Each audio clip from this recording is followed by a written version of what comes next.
केशव नगर राज्य के एक छोटे से गांव में अर्जुन नाम का एक सुंदर युवक रहा करता था। वो अपने परिवार में सबसे छोटा था और अपनी माँ का सबसे लाडला था। एक दिन अर्जुन की माँ शांति घर के आंगन में बैठी हुई थी कि तभी उसका बड़ा बेटा बिरजू वहां पहुंचा। ओ माँ, क्या है ये? आप अर्जुन को समझाती क्यों नहीं हो? दिमाग खराब करके रखा है उसने। तभी वहां बिरजू के दो छोटे भाई हरिया और सुखदेव भी आ गए। और नहीं तो क्या। अरे अर्जुन हमारे गांव के बूढ़े वैद्य के साथ दिन भर जंगल में मुंह उठाए घूमता रहता है। वो हमारे साथ खेत में हाथ ही नहीं बटाता है। अब बताओ, हम लोग क्या यहाँ गधा मजदूरी करने के लिए पैदा हुए हैं क्या? हाँ, और नहीं तो।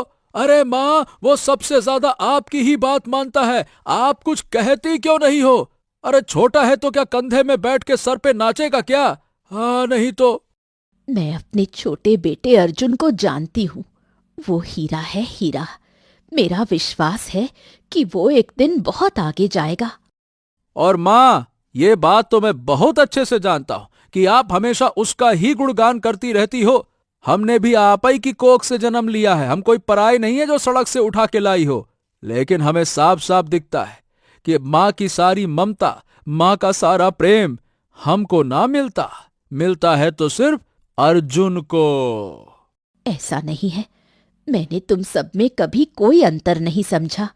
अर्जुन को बचपन से ही जड़ी बूटियों के ज्ञान का बहुत शौक है और वो इसी वजह से गांव के बूढ़े वैद्य के साथ जंगल में जड़ी बूटियों की जानकारी लेता रहता है।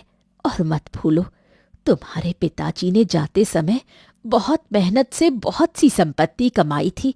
इसलिए तुम्हें अर्जुन के लिए चिंता करने की कोई जरूरत नहीं। उसके हिस्से में इतनी संपत्ति आएगी कि अगर वो जीवन भर कोई काम न करे तब भी आराम से जीवन बिता सकता है। ये सुनकर तीनों भाइयों के चेहरे उतर गए और वो चुपचाप कमरे में चले गए।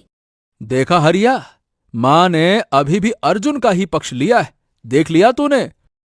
हाँ भैया, आप बिल्कुल सही कह रहे हैं। अरे माँ तो कह रही है कि उसके हिस्से में इतनी संपत्ति है कि वो बिना काम किए भी रह सकता है। बताओ भला। तभी वहां बिरजू की पत्नी राधा आ गई। मैं तो यही कहती हूँ कि अभी से अपने छोटे भाई को रास्ते से हटाने के बारे में सोचो। कहीं ऐसा ना हो कि माँ के जाने के बाद ये अर्जुन ही हमारे सिर पर चढ़कर बैठे। इतना कहकर राधा वहां से चली गई और तीनों भाई गहरी सोच में पड़ गए। शाम को जब अर्जुन वापस आया, उसकी माँ शांति उससे बोली, अर्जुन, मेरे पास बैठ। मुझे तुझसे बहुत जरूरी बात करनी है। हाँ, क्या हुआ माँ, बताओ। तेरे तीनों भाई तुझे पसंद नहीं करते। मेरे जाने के बाद वो तेरे साथ कैसा व्यवहार करेंगे मैं नहीं जानती। आप चिंता मत कीजिए माँ। मेरे तीनों भाई मुझसे नाराज रहते हैं क्योंकि मैं उनके साथ काम में हाथ नहीं बटाता। लेकिन माँ, इसका मतलब ये नहीं है कि वो मुझे पसंद नहीं करते। शांति उदास हो गई। बेटा, उन्हें हमेशा यही बात चुभती है कि मैं तुझे उनका काम करने की सलाह नहीं देती। जब वो तेरी उम्र के थे, मैं उन्हें मेहनत करना सिखाती थी। क्योंकि बेटा, तेरे स्वभाव और तेरे तीनों भाइयों के स्वभाव में जमीन आसमान का अंतर है। तेरे भाई मेहनत में सबसे आगे हैं, लेकिन बुद्धि के मामले में सबसे पीछे। लेकिन तेरी शांति, तेरी चतुराई तुझे एक दिन बहुत आगे लेकर जाएगी। मैं जानती हूं कि तू खेत में मेहनत नहीं कर सकता। अर्जुन और उसकी माँ के बीच की सारी बातचीत बिरजू की पत्नी राधा चुपके से सुन रही थी। अगले दिन राधा ने बिरजू को अर्जुन और शांति की सारी बातचीत बताई। अच्छा, तो माँ के हमारे बारे में ऐसे विचार हैं। मतलब हम तीनों बुद्धिहीन और अर्जुन उस ससुर का नाती चतुर।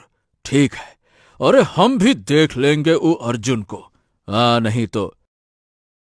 इतना कहकर बिरजू गुस्से से अपने दोनों भाइयों हरिया और सुखदेव के पास गया और सारी बात बताई।